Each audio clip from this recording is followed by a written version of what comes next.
उसमें उसमें कुछ घुसेगा ही नहीं, उसमें क्या समाया जाएगा। बात समझ रहे हैं? तो इसलिए वह एक ही है, उसी को सत्य कहा है, उसी को चेतन कहा और उसी को आनंद कहा। प्रकाश मानंदम घरम ब्रह्म, प्रकाश भी वही है। क्या समझे? तो कोई और नहीं है। तो इस प्रकार से उसका संग हमें करना है। किसका करना है? आनंद का। तो आनंद में रहो। किसमें रहें? आनंद में। तो तुम आनंद में रहते ही नहीं, तुम कहां रहते हो? उत्पत्ति विनाश में। किसमें? उत्पत्ति विनाश में। कि भाई ये मिल जाए वो नष्ट हो गया, फिर वो मिल जाएगी वो नष्ट हो गया। तो नश्वर संसार है। संसार कैसा है? नश्वर है। तो हमें संसार की आवश्यकता है, हमारे लिए संसार बनाया गया है खेलने के लिए, मौज लेने के लिए। तो हमें संसार से उतना ही लगाव होना चाहिए जितना अपने भोग वस्तुओं से जीवन चले। हमारा मकान से उतना ही लगाव होना चाहिए जैसे एक पक्षी अपने घोंसले में रहता है। और नदी किनारे वृक्ष होता है, उसमें घोंसला होता है, और नदी में बाढ़ आई तो वृक्ष ढह जाता है, तो पक्षी उड़ जाता है कि नहीं? या उसी में मरेगा वो? तो उड़ गए। इस प्रकार से अपने मकान से, अपने संसार से, अपने रिश्ते नातों से उतना ही लगाव है कि जितना हमारा जीवन चल जाए। किसी को कस के मत पकड़ो। क्या समझे? पति और पत्नी एक पदवी है। पदवी का अर्थ होता है अधिकार। क्या होता है? पत्नी कौन है? पत्नी जो है, उस पत्नी को तुमने कहा ये हमारी पत्नी है, तो पत्नी पर तुमने क्या अधिकार दिया है? उसके पास अधिकार है। जैसे आप माने, जिसे हम पत्नी या पति कह रहे हैं, वो क्या है? नाम रूप दो ईश उपाधि। तो ये संसार में जो नाम रूप है भगवान की पदवी है। तो पदवी का मतलब क्या होता है?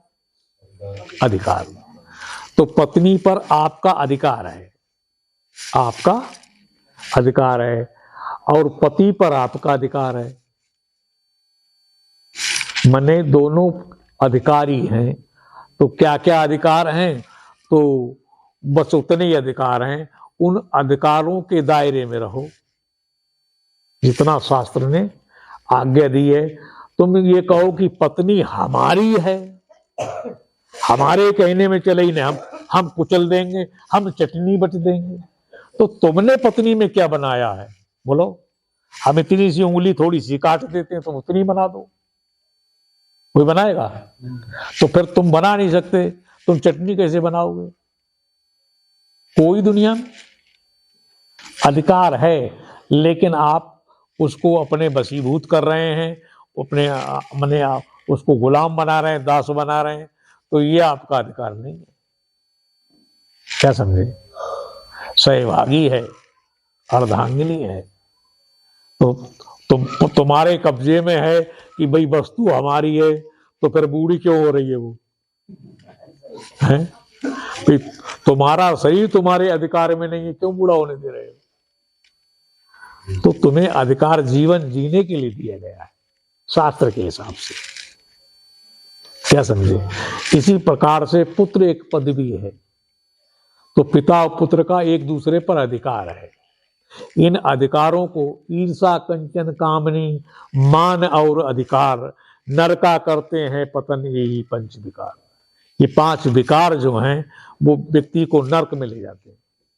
कौन कौन? ईर्षा। ईर्षा समझते हैं? जलन। किसी व्यक्ति से आपको जलन हो जाए तो आप कहां जाएंगे? नरक जाएंगे, पतन होगा आपका। बोलो। कंचन। कंचन समझते हैं? सोना। सोना क्या है? तो ये नर्क कैसे ले जाता है, थोड़ा बहुत जानते हैं इसमें? एक छोटा सा सूत्र बताएंगे, इसके आगे नहीं। सोना अग्नि का ज्येष्ठ पुत्र है। किसका? अग्निदेव का ज्येष्ठ माने बड़ा पुत्र है। और सोना धातु में सबसे ज्यादा पवित्र है। कौन है?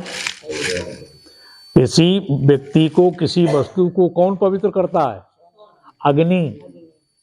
अग्नि का पुत्र कैसा है? अग्नि ही है, अग्नि के समान ही है। तो आपने सोना धारण किया है, तो आपने एक पवित्र माने धातु को धारण किया है, तो आपके अंदर पवित्रता होनी चाहिए। क्या समझे? तो तुम पवित्र ना हुए और तुमने पवित्र वस्तु को ग्रहण किया है। क्या समझे?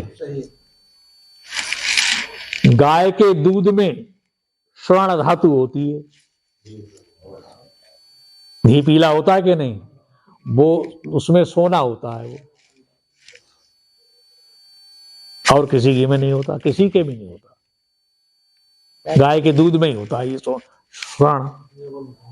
स्वर्ण होता है उसके अंदर, कोई मजाक थोड़ी, कोई बहकाने वाली बात नहीं है। समझे कि नहीं? तो इसलिए स्वर्ण को धारण किया जाता है। अब तुम कहो हम सोने की चप्पल बनवाएंगे, हम तो अमीर आदमी हैं, तो मरोगे कि नहीं? सोना कहां तक धारण किया जाता है? हाँ,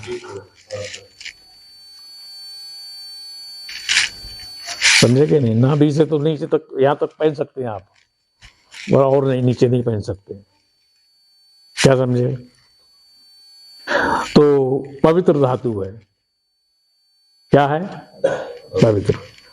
तो इस प्रकार से हमें देखना क्या है कि शुद्ध माने पवित्र, हम पवित्र बने। क्या बने? तब हम पवित्र वस्तु को धारण करें। देवम भूतवा देवो अजेत, देवता होकर ही देवता को प्राप्त होता है प्राणी। अगर किसी देवता को प्राप्त करना है तो पहले देवता बनो। अगर हमने सोने को प्राप्त करना है तो हम क्या बने? सोना। तो कंचन, समझ गए मेरी बात? तो ये पतन कर देगा जरूरत से ज्यादा, और मसीह को इतनी ठीक है। बोलो कि नहीं? समझ गए कि नहीं? कामनी, तो कामनी माने स्त्री। तो स्त्री की चाह व्यक्ति को नरक ले जाती है। कामनी। मान, कि भाई हमारा मान होना चाहिए, सम्मान होना चाहिए। तुम्हारा मान हो पर दूसरे का, तो मैं अपना मान करवा लो तो दूसरे का अपमान करवाओगे। तो ये मान व्यक्ति को, कि हमारा मान ही नहीं किया, हमारे पैर ही नहीं छुए, हमारी दाढ़ी नहीं पकड़ी, मैंने गला नहीं पकड़ा, ये मैंने जो भी कुछ माथा था ये नहीं पकड़ा, ये नहीं छुआ, ये नहीं दिया, नहीं ये नहीं, तो ये सब क्या है? बोलो, पतन का कारण है।